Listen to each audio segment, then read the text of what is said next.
Welcome to my short video on electronic part catalogue and how to upload it and use it.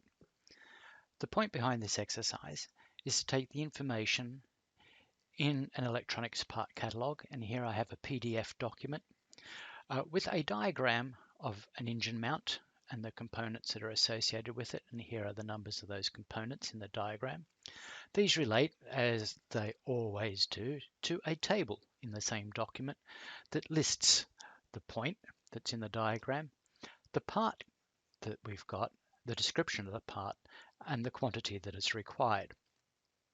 This information is stored within this diagram, and what we are trying to do within Infor EAM is to strip that information out and bring it directly into Infor EAM without having to go through that diagram and write them all out manually or drop them into a spreadsheet and then import that. So how do we go about it? We use the OpenCAD tab against the asset. The OpenCAD tab is the vehicle for which we run the electronic parts catalog. So there's two components. There is the table and there is the diagram. So let me deal with the table first. The table is found by clicking on the OpenCAD parts table. So just a quick click will open that table up. The second step is to bring in the table of the diagram we want to use. So there's my engine mounting diagram. Then to identify the table itself and to identify the supplier from within EAM who is going to supply these parts. Once I have done that, I can identify my table. What I'm going to do here is I'm going to select the appropriate table, and there is only one on this page, and I am going to collect all the part details that are associated with that. So what is happening now is that we have stripped all those components out. I'm going to select all of those components so that I've got my 21 listed components. I'm going to ask it to identify it against an exploded diagram, which we'll get to eventually, and the exploded diagram is on page 1, and the relationship is from the item table, which was the first column in this instance, to the number on the diagram. And once I have that information, all I need to do is hit this create button. That create button then takes this information that's in the PDF and brings it into my parts listing. So what I'm going to do is I'm going to actually validate that parts listing, and I'm going to validate that against the parts that we've just brought in. So what you would normally do is check that your code and your description is accurate and any other information that you want to value add to it, and make sure the information is identified in the correct column. So columns 2 for the code column, column 3 for the description column, column 4 for the quantity column. The item is the matching number that we had on the diagram. The code itself is the part number.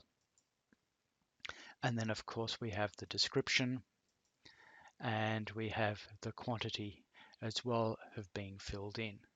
So I will just continue to finish that off and make sure that everything is validated against what I've got in my document. So I have my document in front of me and I'm checking that I am happy with all the details that are associated with that, because this is going to create the part within the system and I want that essentially to be 100% accurate.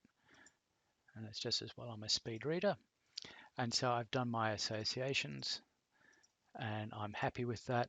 So let me go back to my engine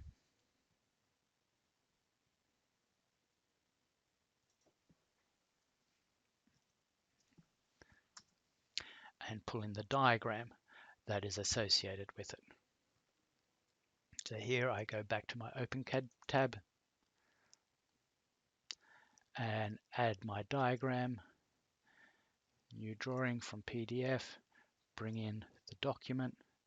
Again, for a different exercise, we are going to identify the EPC drawing using created parts, and we're going to execute that. So now what we're doing is bringing in that information that we need and creating the parts. And we've added our new diagram. And if I just highlight that and view my drawing, you'll see I have now got my parts diagram on the right hand side with all my parts hotspotted. So there's now a hotspot associated with those. And if I hit this button here, my parts button on the right hand side, these are all the parts that have been identified from that diagram using the technique I've just pointed out. Now, of course, when we do a work order, we don't do it against the engine. We actually do it against the bus that it's associated with. So if I go to my Structured Details tab, navigate to my bus, we'll just raise a work order from there.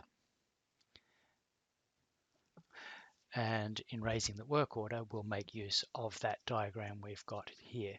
So let's just go View, Create Work Order. And I'm going to investigate my HVAC system. So let's just choose HVAC, do an investigate and repair, and create the work order. So work order created 176. So if I go to work orders, there we go. It should be at the top of my list. And when I go to my top of the list, there's 176. And if I go to my OpenCAD tab and I view my appropriate drawing, it's bringing in the parts diagram for me. There it is there.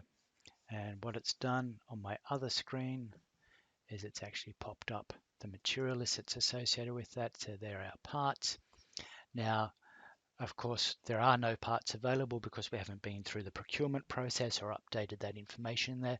So what I'm going to do is just plan at this stage, and you can take for granted that it's going to actually enable you to also do the other step.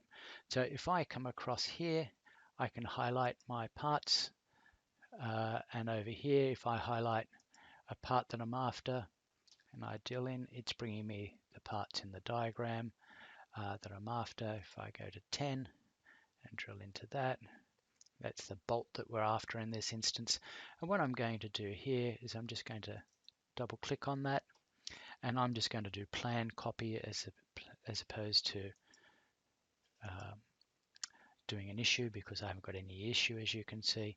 And I'm going to do a plan quantity of 1 for part 10, and for part 2 I think I'm going to do the same thing. So again, it's the washer associated with a different bolt, and let's just double click on that, and we're going to take one of those. Okay, and we're going to check that out. We're going to bring that in and place into our parts tab the 2 parts that we've just pulled out. So we've just created that work order, use the parts diagram to identify what we're after, and pull that in. So in less than 10 minutes, we have uploaded a diagram, associated all our parts, and initiated a work order and selected the parts for a planning process that's associated with them. So that's what an electronic parts catalog is all about. So thank you very much.